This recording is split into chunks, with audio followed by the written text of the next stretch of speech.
Good morning. Welcome to Unity Longmont Spiritual Center on the 6th of August, 2023.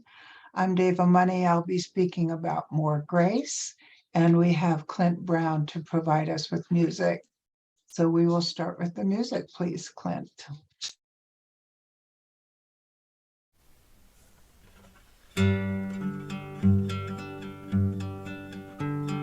Spirit of light, come unto me. Sing in my heart all the stirrings of compassion. Blow in the wind, rise in the sea. Move in the hand, giving life the shape of justice. Roots hold me close, wings set me free. Spirit of life, come to me, come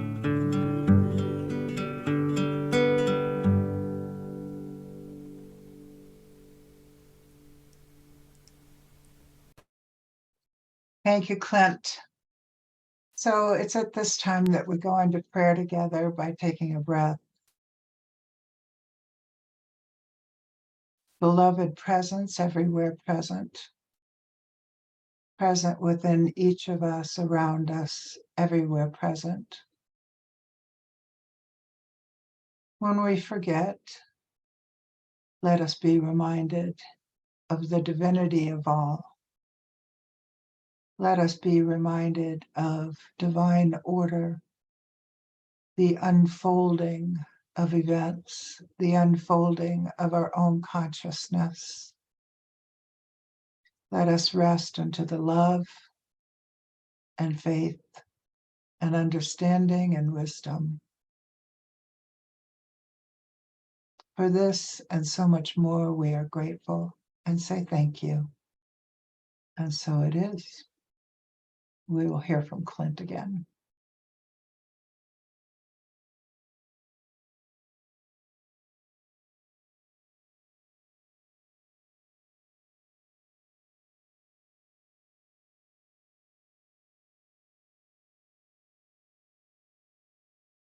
Clint, you're muted.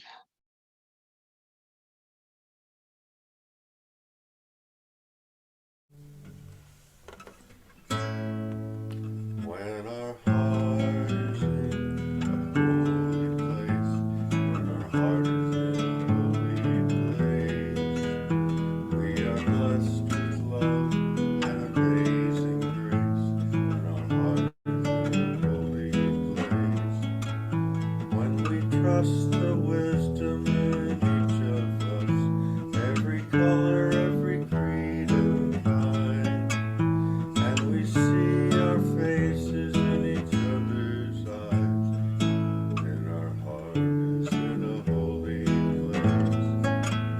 When our heart is in a holy place, when our heart is in a holy place, we are blessed with love and amazing grace. When our heart is in a holy place, when we share the silence of sacred space, and the God of our heart stirs within, and we feel the power of each other's faith, then our heart is in a holy place. Then our heart is in a holy place.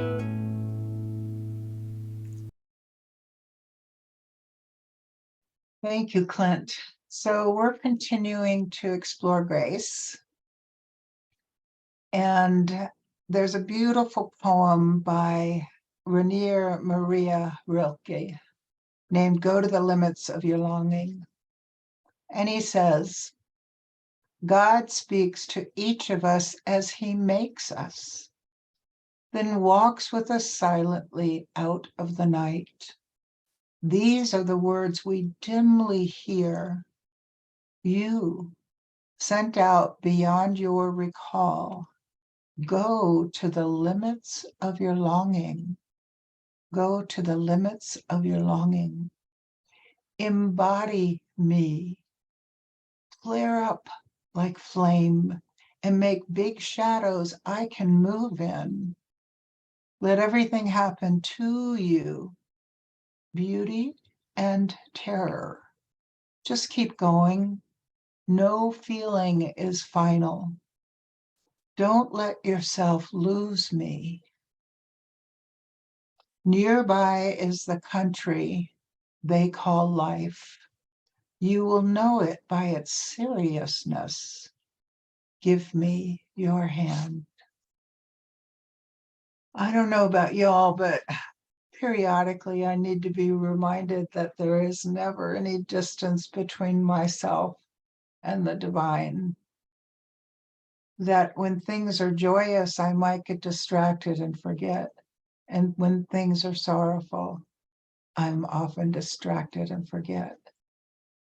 So let us remember, let us remind each other of divinity everywhere, including within ourselves. And how do we access that? How do we know that? In Ephesians, it says, "For by grace you have been saved through faith, and this is not your own doing. It is the gift of God, not the results of works, so that no one may boast." So it's always there. God's love, God's grace is always there. But we get distracted by this life and its seriousness.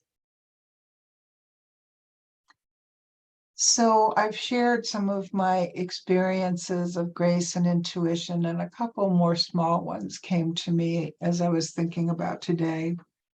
One was, and perhaps you know this experience I had, I was playing soccer a great deal in my 30s. And I had the honor of being named to an all-star team. So I was playing with my regular team. I was playing with the all-star team. I was practicing several times a week. In addition to that, I was a mom with kids and I was going to college. So a lot going on. And I had this sudden, very clear knowing that I was going to break a wrist while playing soccer. And so I'd had enough knowings in my life to realize I probably can't change that unless I stop playing soccer. And my ego was not interested in stopping the soccer.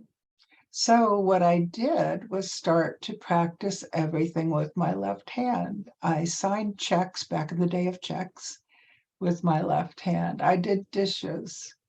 I cooked. I cleaned. I actually ironed at that time. I tended to my children with my left hand. And I was at a practice, and it was a co-ed practice, and this man hit a very hard ball, and I was in the goal, and I deflected the ball with my left hand and broke my left wrist, not my right. So all that practice was probably okay, and I think my left hand's a little more coordinated today because of that. So what do we do when we have a knowing? For myself, I just pay attention to it. And it's one of the times that I get to practice what we often call surrender, or what I would prefer to call allowing. And as crazy as it sounds, when I have that knowing and when the event happens, I don't feel alone. I feel like I belong to this world, that I belong to spirit. So there was one when I was about 9 years old, and there was an argument going on in the house. It was evening, and I had this sense of a presence to my right. And I can still sense that. And that brought me a sense of safety and belonging, a sense of something beyond survival. And so every once in a while, I'll still have a sense of that. Around the same time, I would ride my bike a lot, and I was a daredevil on it. I would do things like ride standing up on it, one leg behind me, like I'm flying like Superwoman. And I was doing something like that as I went down a very steep hill, and there was a ditch at the bottom of the hill. I don't remember whether I tried to put on my handbrakes or not, but what I remember very viscerally is going down into the ditch on the bike and I doing a backward somersault in the air, and then the bike landing gently on the ground in the ditch with me on it. The bike fell to the side and I was standing up. What do we call that? I called it grace because there was a sense of everything going slow and a sense almost of a thickening of the air. Something felt different to me. When I was 13, we leased a horse named Pandora for a number of months. She was in foal. And so over time, her belly got bigger and bigger, and she got snarkier. And so one time she was running towards the barn and she stopped, and I got thrown against the side of the barn and just did a gentle slide down the barn. I was not hurt. She was not hurt. And she did this crazy thing of all of the stalls were closed with a little lock that had a stick in it. She would sneak out in the middle of the night and let all of the horses out. So she was quite the character. So that was really the extent of my horseback riding. And when I was in my 40s, I was living with a girlfriend, and her son was a farrier, and his girlfriend was a farrier. And we were near Middleburg. And because they replaced horseshoes for all the community around them, when one family went for a vacation, they asked them to take care of their horses, which included riding them. So I got the invitation to ride a horse. Remember, it had been many years since I had done so. So there were a number of us, maybe 6 of us, and I got on the horse and I was the last one in the line. And we started off at a walk, and we were walking through this forest. And then we moved to a trot, and I was on an English saddle. So I'm trying to remember how you do the trot, how you move sort of against the horse in the saddle. And then we went into a canter. And that's when my body started to get fearful, because boy, that felt fast. And we were riding at that time in an open field, and I'm still behind everybody, and my horse is keeping up. Who was in control? Me or the horse? Obviously, the horse. So the group in front of me, I no longer see them because they've gone back into the woods, but I'm trusting my horse to find them. And as we came into the woods, they were there at a standstill waiting for me. And my horse came to an immediate stop. And I slid over the saddle and over the horse's head. And the entire time, I'm remembering Christopher Reeve, who had broken his neck just shortly before that, a few miles away. And when I got to the ground, my body automatically tucked, and I did a forward somersault coming up on my feet and going, ta-da, like it was a performance. More grace. I don't think I had a lot to do with that, except for rolling up into a ball. So those are a couple of the smaller examples of grace, avoiding danger, right? So grace looks like all kinds of things. For me, sometimes it's simply those moments where everything seems to slow down and there's a sense of flow, that we're just part of something else bigger and larger and moving. And I had another experience maybe about 2005. And I had a new friend coming over to the cabin to meet me. And she came, and I suggested that we would walk through the woods over to this beautiful dam. And as we did, as we got close to the edge of the land that dropped down into the river next to the dam, all these herons came flying out of their homes below us. And it was just gorgeous. And after that stunning experience, we looked down at the river below us, and there are these huge fish, which I think are called channel catfish. They're about 4 feet or so long, and they're very wide, and they look like whales from the top, from up above them. And they're the color of the mud at the bottom of the lake and the river.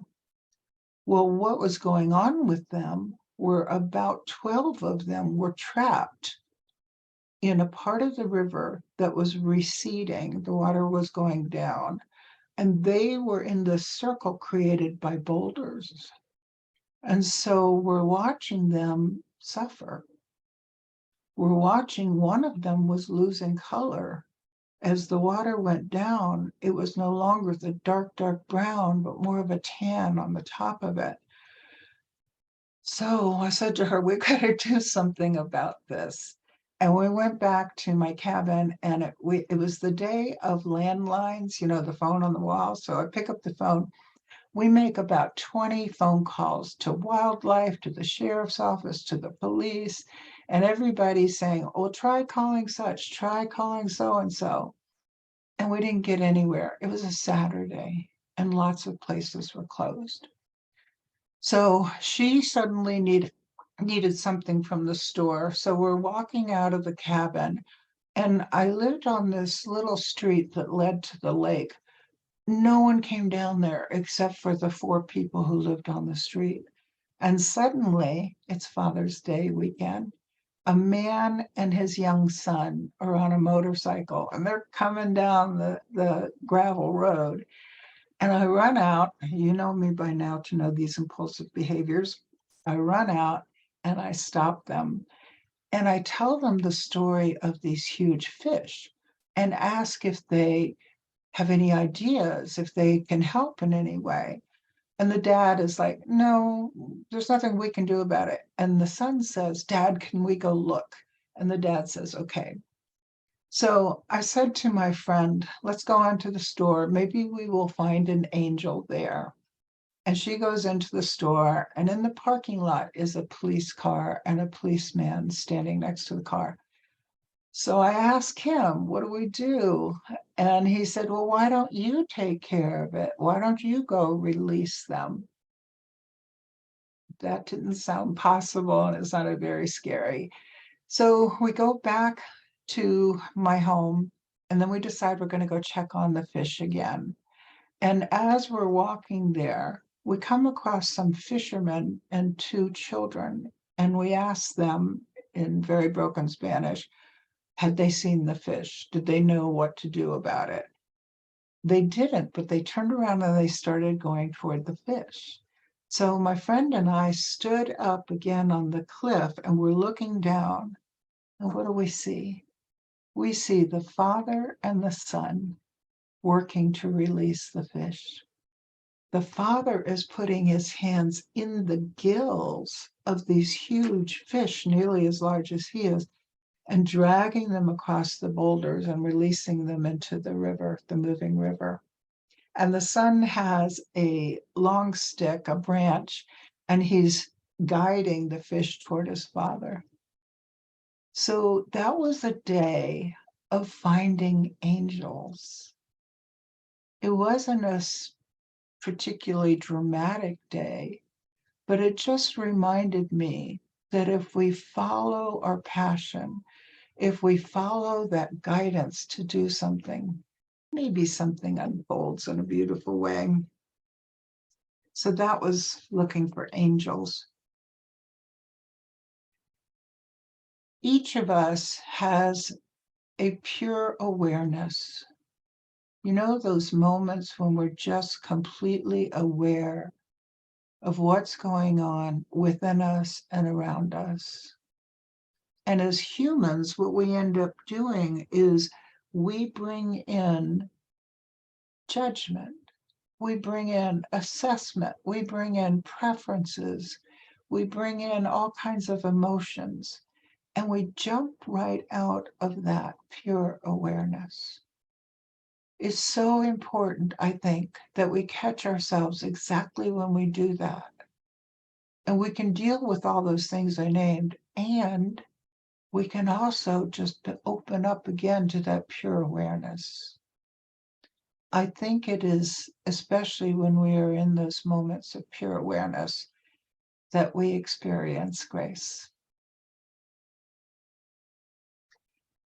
I found an interesting quote in the Bible by John. The law indeed was given through Moses. Grace and truth came through Jesus Christ. Grace and truth came through Jesus Christ. Remember the Old Testament. Remember the God of the Old Testament. Pretty demanding and scary and distant. Remember the God of the New Testament. Loving, forgiving, kind, available, always. So I want to live in the New Testament. I want to live with that truth and that love. And sometimes I do. And for those moments, I'm very grateful. So one of the things that came up for me this week was we experience grace, and boy, does it feel like a gift. How do we extend grace to others? Think about that for a moment. How do we pass this on? How do we present this? How do we gift this in some way to others? Perhaps you can recall times that you have done that. Perhaps you can recall times where someone has done that for you. And life changes in that moment. There's some kind of a shift there. So I really want to encourage each of us to be mindful of how do we do that? One of the thoughts that came up for me, and this is a little bit of a jump here, but let's remember grace is involved. Churches in our country are emptying out over the last several decades. We know that. We know that all faiths, except for Baha'i and some Judaism, are shrinking. Why? One of the things that research is showing is that our values have changed as a culture. The awareness of needing to belong, the awareness of needing community and being a part of that and something larger has been dissipating. What is taking place is a culture of achievement.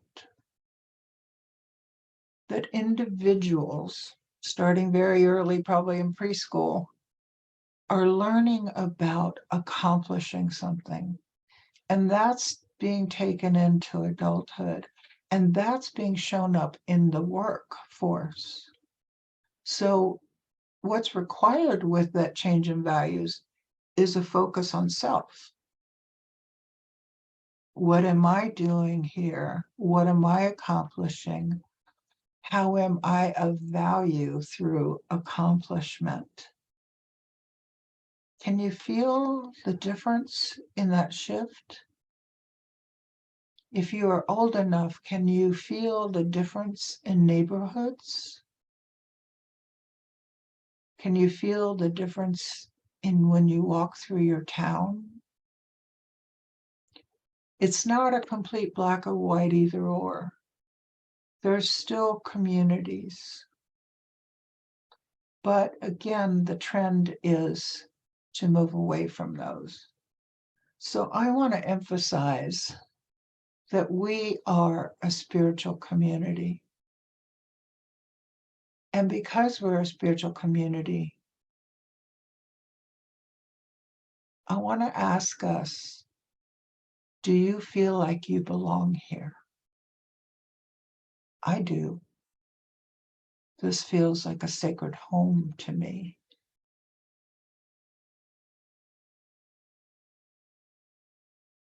Is this a sacred home to you?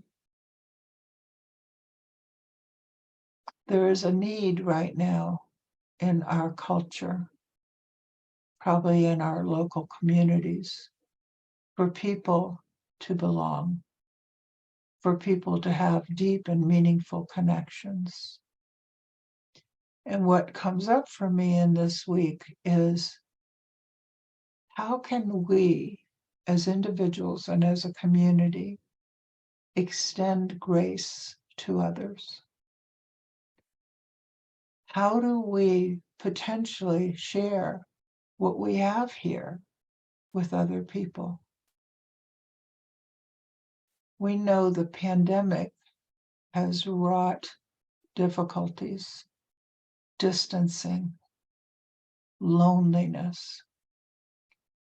The Surgeon General talks about the epidemic of loneliness right now. And some of those who are most lonely are the youth, people 16 to 25 years old, who are trying to find their needs met through technology. But research shows they are not getting together with human beings as often as they used to. Research shows that those who are over 65 are also at high risk. Those who make less than $50,000 a year are at even higher risk of isolation and loneliness. To me, this is very sorrowful. And I know I have experienced my own isolation and loneliness. And one of the things that happens frequently when people get lonely is they isolate even more, and or they get grouchy and angry. This is our humanness. So I want to ask, does anything about this resonate for us? Does anything about this knowledge of loneliness, perhaps in our own community and certainly around us, call to us in any way to extend grace? Some of the thoughts I've had are, do we want to invite someone we know to attend a Sunday service? Yes, we are online. Invite them to show up. Maybe even invite them into our home to share the same screen. Maybe it's a crazy idea. We have some outdoor events, picnics and stuff. Is there someone that can benefit by playing bocce ball with us? By playing ladder toss, by sharing food?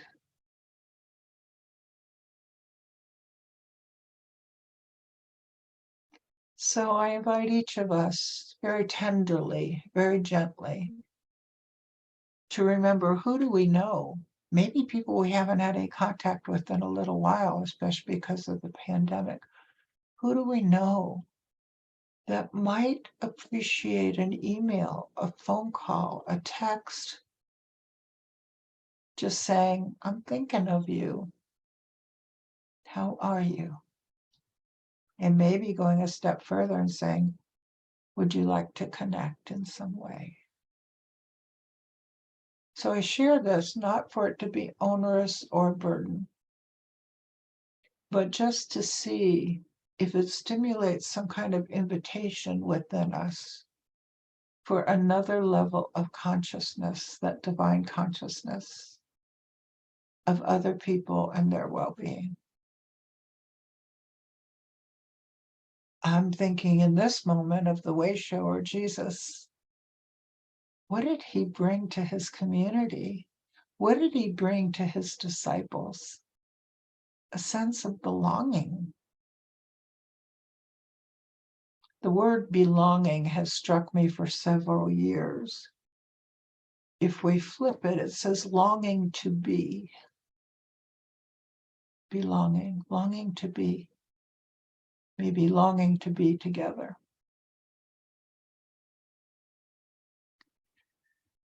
So I think it's helpful if we ask ourselves frequently, what is mine to do? What is mine to do? And then listen for an answer. Listen for knowing. Listen for intuition. Be open to grace.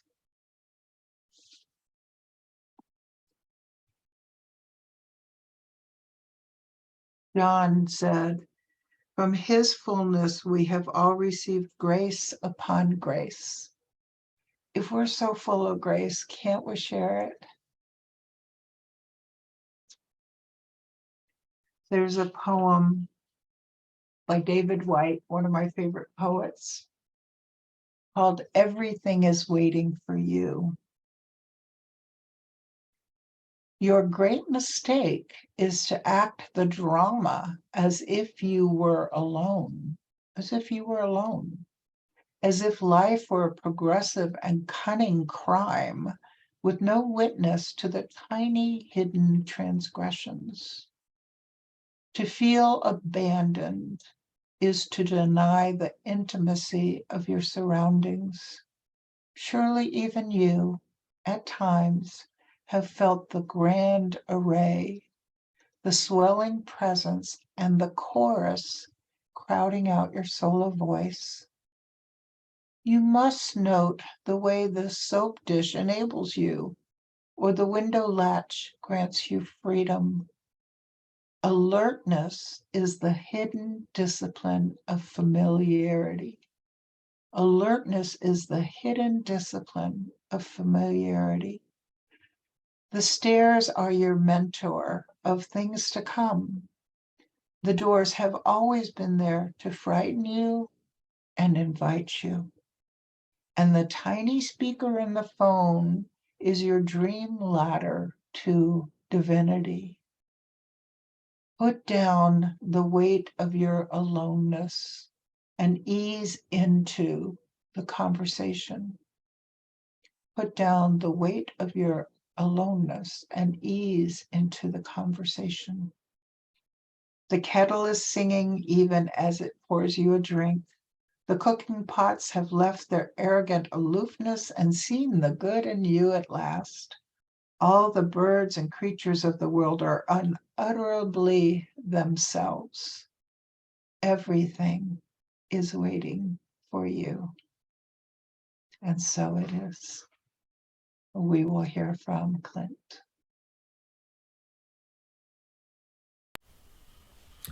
On the subject of grace and divine intervention, a thing happened to me on Friday. Connie and I were going to lead a kind of a campfire sing-along at the Unitarian Universalist Church in Boulder, an old church where I have a lot of friends and musical allies. And we took my old Odyssey van. Dava is familiar with that van. And it had been kind of a frantic day, so okay, I was dragging my old Martin guitar So, on the subject of grace and divine intervention, I got out, took the guitar out of the van, and slammed the side door of the van shut. And I looked up, something's not right. I felt a pain, and I had slammed the door on my thumb. I thought, oh my gosh, it's going to cut it off. I opened it up and said, oh, it's still there. Well, it was probably just broken. And I felt it, and I couldn't really feel much in it. And I went in, got an ice pack, and put it on. And I, I, I don't know exactly what happened. Maybe it's just the way the thing is engineered with the metal being flexible, but I never imagined that I would slam a car door on my thumb and it would survive. Anyway, that was just a moment of grace. Divine intervention? I don't know. Maybe it was just good engineering from the Honda people, but whatever it is, my thumb's still there. There's a healing power in the music shared between us. There's beauty in the love our hearts can know. I count you as a blessing, pure and joyful. I'll carry your love with me as I go. And it feels so good to know now where I'm going. As I journey each step along the way, and I pray the bonds between us will grow stronger, like the flower turning toward the light of day. There's a healing power in the music shared between us. There's beauty in the love our hearts can know. I count you as a blessing, pure and joyful. I'll carry your love with me as I go. There's a vision unfolding before us. I can see it ever clearer, hear it call as we open our hearts to the music and let it flow through us to all. There's a healing power in the music shared between us.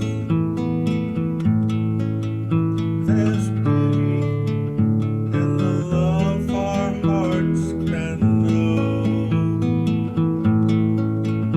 I count you as a blessing, pure and joyful. I'll carry my love with you as I go. Please carry my love with you as you go.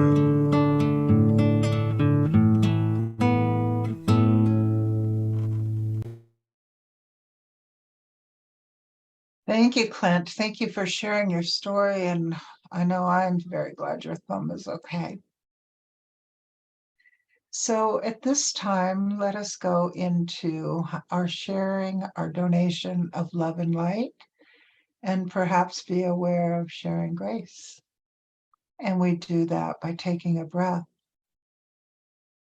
being aware of our mind, our heart, our body, our own energy, and increasingly aware of the love, the light, and the grace within us. And simply with attention and focus, we allow it to expand beyond us.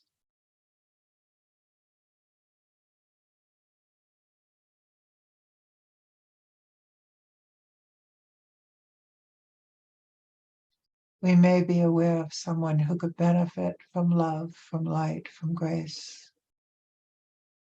Calling their name to our mind, it is shared.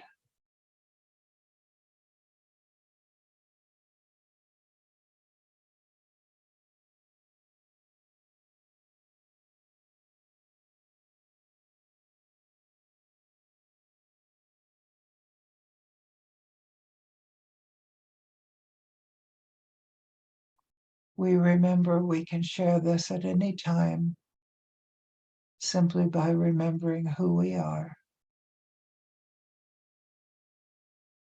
and what we have to give.